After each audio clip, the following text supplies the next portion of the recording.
it's a vicious cycle. It is. Like you realize how easily people can get trapped in a system that's not really built to support them. Exactly. And that's what makes this research so important. It really highlights the need for a financial system that works for everybody. Yeah. Not just, the privileged few. Absolutely. Yeah. So that brings us to a critical question. Okay. What can be done to make Islamic financial planning truly inclusive? Like, what are some of the solutions that that Salah proposes in the research? Well, one of the most compelling recommendations involves those traditional institutions, zakat and aqaf, but using them in a more modern, impactful way. So imagine like a subsidiary corporation that's dedicated to managing these funds and creating opportunities for those, who are facing financial exclusion. Okay, now we're talking. I'm already picturing how this could work. Yeah. But let's delve into those specifics and how those institutions can really play a larger role. Yes. In part 2 of our deep dive. Sounds good. Back again, ready to dig deeper. It's really interesting to think about bridging that gap, between these traditional institutions and what people are dealing with today financially. Yeah, for sure. You mentioned this whole subsidiary corporation idea for managing zakat and aqwas funds. Right. And it kind of sounds like a social impact investment fund.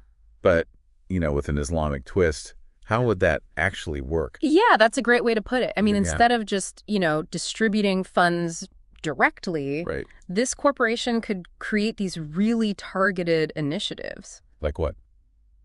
Well, imagine like providing seed capital for small businesses, especially in communities that haven't had a lot of support. Gotcha. It could even, develop like halal microfinance products that are specifically designed for people who wouldn't qualify for, those traditional loans. So it's about empowering people, right? Absolutely. To build their own financial stability. Yes. Not just offering, a handout or something. Exactly, yeah. I remember reading in Salah's research about Aqaf, too. Yes. The charitable endowments.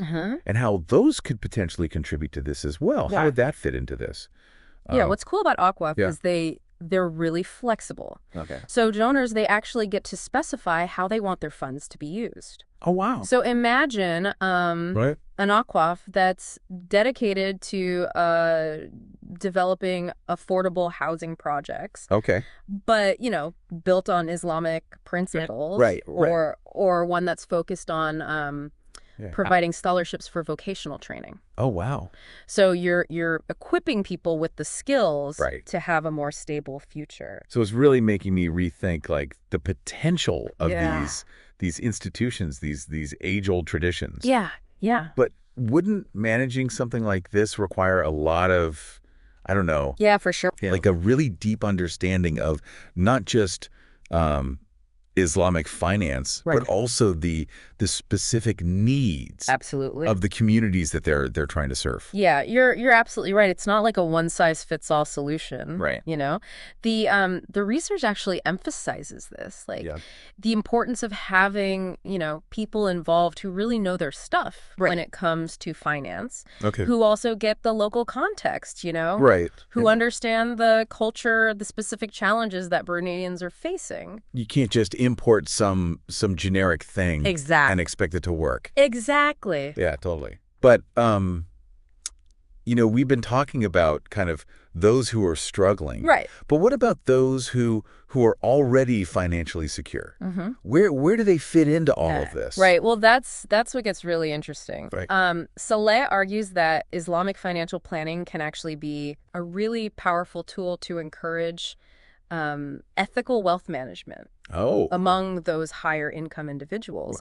It's about recognizing that, if you've got wealth, that comes with responsibility. So it's aligning those financial decisions with, your values. Exactly. It makes me think of that that whole concept of al-falah. Yes. That's striving for success, both now and in the hereafter. Absolutely, yeah. It's about this holistic approach. Understanding that prosperity isn't just about how much money you have. Right. It's also about spiritual well-being and how you're contributing to the community. Right. So imagine like financial advisors who are guiding their clients not just on, getting the biggest returns, but also on how they can use their wealth in a way that's impactful. Right. Through zakat, through Aqwaf, even through investing in businesses that are socially responsible. So it's kind of like this ripple effect. Yeah, exactly. So if you encourage ethical practices at like the individual level, it can then kind of contribute to a system that's more just and equitable as a whole. Absolutely. It's a really interesting thought. But, I keep thinking back to those interviews with the welfare recipients. Right. I mean, those stories are just so powerful. They are, It's this stark reminder of the human impact. Absolutely. That financial exclusion has. Yeah, those voices are so important because they remind us that, behind all the data and the models, these are real people who are dealing with real challenges. Right. I remember one person talking about how hard it was to like save money consistently because they got paid monthly. Okay. And it just highlighted like this disconnect between how traditional financial products work and the reality for these households. Right. Absolutely. Yeah.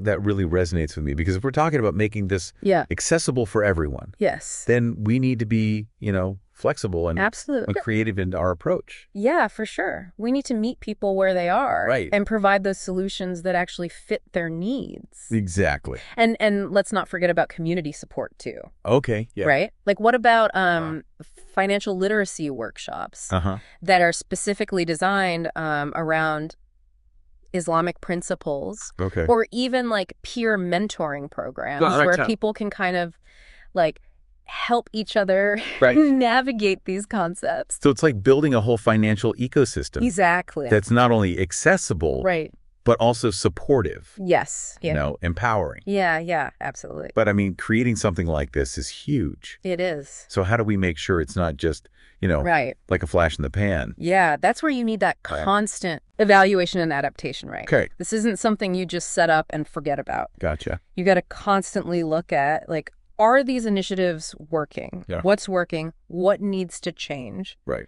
And be willing to, adjust as you go. Right. So it's about being flexible, responsive, understanding that this whole journey towards a more inclusive financial system, it's ongoing, right? Absolutely,